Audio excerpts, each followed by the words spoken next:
This is only the second aircraft carrier kit that I've bought, the first being USS Ticonderoga. This is also my first verifier kit, and I'm interested to see what that's like, as I've heard some good things about verifier kits. While I'm unpacking the box, I think we need to have a quick discussion about this specific version of the kit. This is the deluxe version. When ordering this kit, it can be a bit confusing because there are quite a few ways that you can get to the same configuration as the deluxe version. When I was ordering this kit, it wasn't clear exactly what was contained in the deluxe version, so let me just clear that up now for everyone. If you purchase this kit as just the plastic version, its product code is BELBV350901. You could then, in addition to that plastic base kit, purchase 3 upgrade kits. That same number, ending with up-A, up-B, and up-C. Up-A being the main photo etch details, up-B being the wooden deck, and up-C being additional aircraft and details for those aircraft. At some point, Verifier then released a combined upgrade set, BELBV350901UP. This combined the entirety of the A, B, and C kits into one kit that you could then purchase as a discount. At that point, you could get to the maximum level of detail for this kit in 2 ways. You could purchase either the plastic kit along with upgrade sets A, B, and C, or you could purchase the plastic kit with the combined upgrade kit. Then Verifier released the deluxe edition of this kit, which is now BELBV350901DX. That's what this kit is. And in the deluxe edition, they included the plastic kit plus all 3 upgrades. The problem is that that doesn't seem to have been communicated too well to the retailers. On many websites, I found that this kit, the DX version, was listed as the plastic kit plus part A of the detail upgrade kit, which from what I understood meant that it didn't include the B and C upgrade kits, which obviously I wanted. I then was able to get into contact with Verifier and spoke to them about this a bit, and since then they have updated the Verifier website to make it clear that the deluxe edition includes all 3 upgrade kits.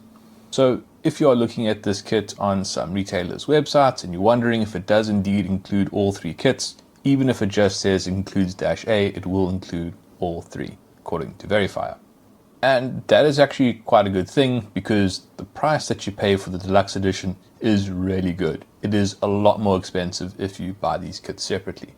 But as a complete deluxe kit, although it is an expensive kit, you're about to see it is an extensive kit and that it is priced actually really well. The first thing that I'd like to show you is this very impressive hull. The first thing that you notice is there is a lot of detail molded into it. You can see nice hull plating all the way through, down through the waterline to the underside of the hull. On the freeboard, they have molded in some nice degaussing cables and then some plastic hatches. This is quite interesting. I'm very used to installing photo etch hatches, but these plastic hatches are really good. It's more reminiscent of some kind of aftermarket resin component than what I would expect to find in such a large molded piece like this. You can also see the same level of detail on the wriggles. These wriggles are very fine. This is another very nice little area to show off some details. You can see rungs for a ladder running up over here, and then some boxes with probably conduits that are routed through them, and then once again a very nice detailed hatch. There are lots of these hatches and they all look really, really good. You can also see some lighter paneling on the freeboard in this area. And this molding all looks very good. I'm battling to find defects. In fact, I haven't found a defect. I think it is as close to perfect as you can get a mold, especially something of this size, and this is a very big piece. The consequence of having so much detail like this on the side of the hull means that this is not a waterline model. Obviously, if you were to try and join the upper and lower hull together, that joining process would cause a lot of damage to the detail in the area of that seam line. So Verifier has very sensibly chosen to make this a full hull, and you join the 2 sections of the hull on the center line for the ship. That is parts A1 and A2. I am very impressed. The next very large components, although considerably smaller than the hull, although I suppose that is to be expected, are parts B1 and B2, that is the deck. Once again, the molding is top notch. There is a very nice fine tread plate, which looks to me to be quite a lot finer than typically found on plastic models. The planking on the deck is also particularly good. There's very nice fine parallel lines representing each plank, and then they've put these very nice random stoppers. Normally they line them up in a sort of grid pattern, but this you can see they're almost randomly placed, which creates a very nice natural effect. From there we move into the normal plastic sprues. Still some fairly large components. We have sections of deck for the bow and stern, along with a whole lot of support struts that go underneath the flight deck. This is of course pretty much all going to be replaced with photo etch, but if I didn't have photo etch, I'd say this is quite a good level of detail. On these components that I won't be replacing, once again the tread plate looks excellent. These hatches also look well formed. For those who would build this kit without the photo etch detail upgrade kit and would use these plastic struts, the good news is that there is no flashing in sight. That is really quite impressive. It is incredibly well molded. Sprue D also contains quite large components, but now at this point it's getting down to the more reasonable sized ones. It looks like there are some structural components that will go inside the hull, along with lifts for the aircraft to take them up to the flight deck, and there are bulkheads that go at the bow and stern underneath the flight deck. The highly detailed molding is present on both sides of these components. Here on the underneath we can see various support struts molded into all of these components that all look really good.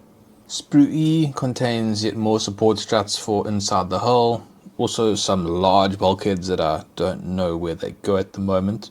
There's also a lot of stuff that goes underneath the ship.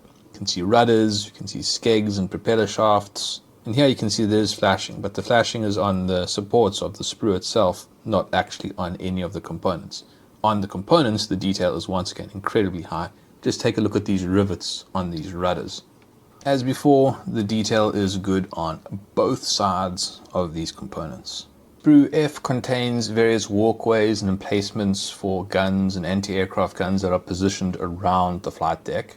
Once again, flashing is limited to the supports for the sprue, but there isn't actually any flashing on the components themselves. This is about as bad a defect as I've seen so far, and well, that's going to be very easy to correct with a little bit of sanding. Sprue G continues with the various platforms that go around the flight deck. These ones are for the larger gun emplacements. Once again, very good detail, nice tread plate, nice planking all over the place, and the detail is good on both sides of these components. There's also some nice detailing for the stanchions on these splinter shields. Remember back to the HMS Hood when I had to make these out of pieces of photo etch. Sprue H looks like quite a sparse sprue. There is the mast and some piping which probably goes on the funnel and at least what looks like part of the superstructure, but there isn't really much on this sprue and it's mostly nondescript. But the components all look well molded and the details are crisp. Sprue I contains what looks to be pretty clearly the superstructure, or at least part of it. You have these larger sections forming the lower part of the superstructure. These look to be part of the funnels. Once again, details are great. Over here, you can see wind baffles in plastic molded directly onto the side of the superstructure. That's incredible. The actual gaps for the wind baffles don't go all the way through the structure, which would be impossible for a slide mold to do, but that is some fantastic detail. I reckon a lot of people would battle to build a photo etch wind baffle that looked that good. Next up, we have 4 copies of J4.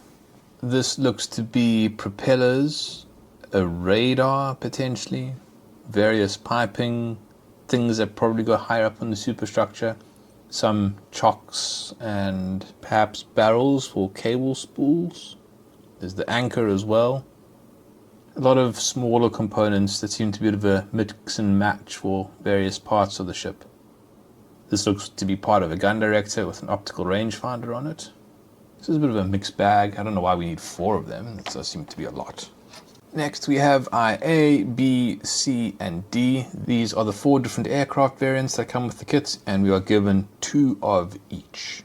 This is where the detail upgrade kit comes in, because while you don't get any more IAs, you get a whole lot more IBs, ICs,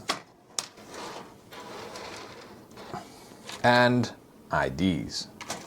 That is a lot of aircraft. I believe there are a total of 55 aircraft that can be constructed for this kit. From the aircraft, we move into a variety of very small sprues. On IM, we have searchlights, which look to have good detail, although I expect to be replacing these with resin components. IN contains the paravanes, 6 copies of IO containing mounted binoculars, and 5 copies of IP containing ammunition boxes. On the 3 copies of IE, we have some anti-aircraft guns, and on the 3 copies of IK, we have motor launchers. The detailing on the motor launchers looks really good. There's some nice planking on the side of the hull, along with some nice canvas patterns for this section over here, along with some really good detail on this upper part of this launch. IL is the last of the plastic components, yet more motor launchers. Once again, there are 3 copies of this. The same sort of detailing on this canvas over here. There's another piece of canvas there. Once again, the detailing on this upper section of the hull is really good. Some nice fine lines over there. The common theme for all of these plastic components has been highly detailed, well molded, no flashing. That is a very nice looking plastic kit. You can get a really good result out of that, I think, if you were to just build it with only the plastic components. But the base kit, however, does not only contain plastic, it does contain a very small amount of photo etch, parts for the construction of cable spools, and what looks to be components of a crane. The last of the components in the base kit are a decal sheet and an anchor chain. To help you make sense of this myriad of plastic components, there is a very nice instruction manual. It's printed on some quite thick paper, which is unusual for model kits, but that's just going to mean it's going to hold up better than usual. As for the instructions themselves, at first glance, they appear to be quite clear. I don't think there will be much problem with assembling this kit using these instructions. Of course, I'll only understand if the order in which they're suggesting that things be built is correct once I've started building the kit. Verifier has also provided a painting guide as a simple A4 page. There isn't a lot of detail on this painting guide, but then I don't think there needs to be. All the paints that you need are listed and it shows you where to put them, so this should be sufficient. Moving on to the detail upgrade kit, starting with part A. This is mostly photo etch. Fret A contains mostly support struts. That means that I'm going to be removing a lot of those nice plastic struts that were provided with the base kit. Fret B contains yet more support struts. As you saw, there were a lot of plastic support struts, and I think I'm going to be replacing a lot of those with photo etch support struts. There's also some nice netting that will be placed around the flight deck. Part C contains, you guessed it, yet more support struts, along with details that appear to go around the funnel. These look like some pipings and walkways that run around the perimeter, along with a large support structure that goes underneath the sloping funnel. Fret D moves away from those bar support struts, providing different kinds of supports along with radar antennas. Part E contains cradles for the various motor launchers, along with some other components that I can't recognize at this point. There is also another support strut. Part F contains very major support struts. I would presume these go underneath the flight deck, along with more support struts that go in corners, along with more piping or wires that go around the funnel. Part G has some substantial looking ladders, more support struts, handrails, some smaller ladders, vent covers, and quite a few of those little cranes or derricks used for launching boats. Fret H has a lot more support struts, along with the difficult type of handrail. They don't have the bar that runs along the bottom of them, meaning that each individual one of these stanchions is going to have to be stuck to the deck one at a time. I don't know why they do it like this.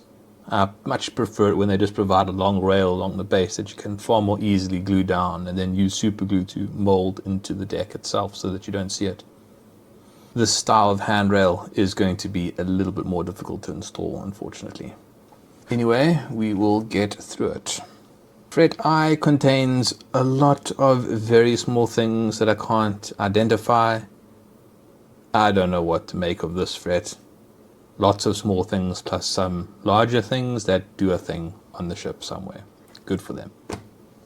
And finally, fret J is yet more support struts with some ladders and some handrails. So when it comes to photo etch, the theme is very definitely lots of support struts. Hopefully Verify has made these support struts fit together quite nicely. I think they have. I can see the individual gaps where they will interlace together, which means that constructing these shouldn't actually be that difficult. In addition to the photo etch, there are a few scribed brass components. These are basically broken down into booms and masts and bits. Part A of the detail upgrade kit also includes a few 3D printed resin components. We have some larger guns, probably heavy AA, and then some what looks like light anti-aircraft and their bases, along with a base of mostly searchlights. There's also an interior for one of the aircraft over there. The instruction manual for the detail upgrade kit comes in the form of A3 pages stapled together. This is quite a downgrade compared to the instruction manual for the base kit.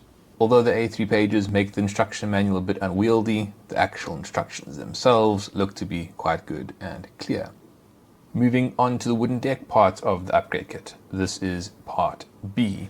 The kit provides 3 large wooden deck veneers along with multiple smaller veneers for the various platforms, along with a painting mask to assist with painting the markings on the deck. There is also a single sheet of photo etch that replaces some of the plastic details that are covered up by the wooden deck veneers, and 5 scribed brass torpedoes. As with part A of the detail upgrade kit, part B also has its instructions printed on A3 pages. Once again, the instructions themselves look quite good, although this format of an A3 page is a bit unwieldy and I would have preferred a booklet style manual instead. The last of the detail upgrade kits is part C, the bulk of which consists of these plastic components for additional aircraft. Setting those aside, there is also a little bit of photo etch, just one sheet. This contains details for the aircraft and 3D printed interiors for the cockpits. Close out part C, there are several decal sheets which provide the markings for the various aircraft provided in part C. As with the other manuals for the detail upgrade kits, this one is also printed on A3 pages. Once again, the instructions are clear and it shouldn't be too difficult to complete this part of the build. That completes the run through of everything that is provided in this single kit. As you can see, it is an extensive kit, which means this might actually be the first kit in a very long time that I construct without purchasing any aftermarket products for. But it remains to be seen if that actually happens. Perhaps between now and when I actually do build this model, I might get some additional 3D printed resin components to uplift certain areas if I feel that there is insufficient detail. Although at this point, I can't think where that could possibly be. Normally 3D printed components would be good for anti-aircraft guns, but those are already provided in this kit. If not that, then gun directors, but then this isn't a battleship, so gun directors are really not very common on the ship, let's just say. So I might actually not find the need to do any aftermarket upgrades for a kit like this. Although I can't give an assessment on how well this kit will go together since I haven't built it yet, I do think that by just looking at the contents of this kit that it is a very promising model, and this is definitely one that I'm looking forward to. I think this is going to be a good build. If you don't want to wait for the scheduled release of videos and want to watch them when they are uploaded, consider becoming a channel member by clicking the join button below. If you would like to support the channel, like and subscribe, and as always, questions are welcome in the comments. Thank you for watching. Cheers.